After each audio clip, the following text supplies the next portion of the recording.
Hello everyone, बात करें serial कुंडली मिलन की तो आने वाले ट्रैक में आपको दिखाने वाले हैं कि यश के ताऊजी यश और ऋचा की शादी की बात करते हैं। यश की कुंडली में कुंडली दोष है। जो भी लड़की उससे शादी करेगी उसकी मृत्यु 90 दिन में मृत्यु निश्चित ही होगी। जब भी वो दोनों मिलेंगे तभी यश के कुंडली दोष की वजह से ऋचा पर बहुत ही खतरा होगा। ताऊजी घर वालों से बात करते हैं कि उन दोनों को अलग रखना बहुत ही जरूरी है, उसे मिलने मत देना। भौजी और यश की माँ ताऊजी को पूछते हैं कि कोई कुंडली दोष का उपाय नहीं है।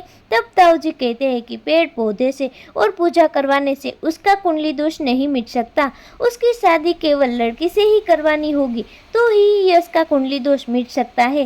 ताऊजी गुस्सा होकर घर छोड़कर चले जाते हैं। अलका और ताऊजी और उमा ने एक प्लान बनाया। तभी वहाँ पर सब घर वाले आ जाते हैं और यश पूछता है बड़ी दादी से कि दादाजी ने मेरी और ऋचा की शादी के लिए मना क्यों कर दिया।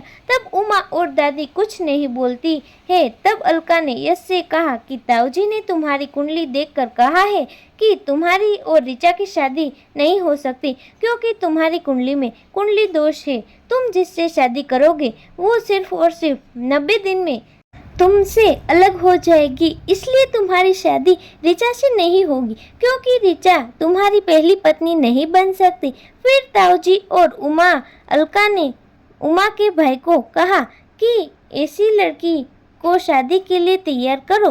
तब करुणेश कहता है कि पैसे देकर लड़कियों को मना लूंगा। तो दोस्तों, करुणेश यश की शादी के लिए लड़की को मना पाता है कि नहीं, जानने के लिए जुड़े रहे हमारे साथ हमारे चैनल माय टॉपिक के साथ। अगर चैनल अच्छी लगे तो लाइक शेयर और सब्सक्राइब करना ना भूलिएगा।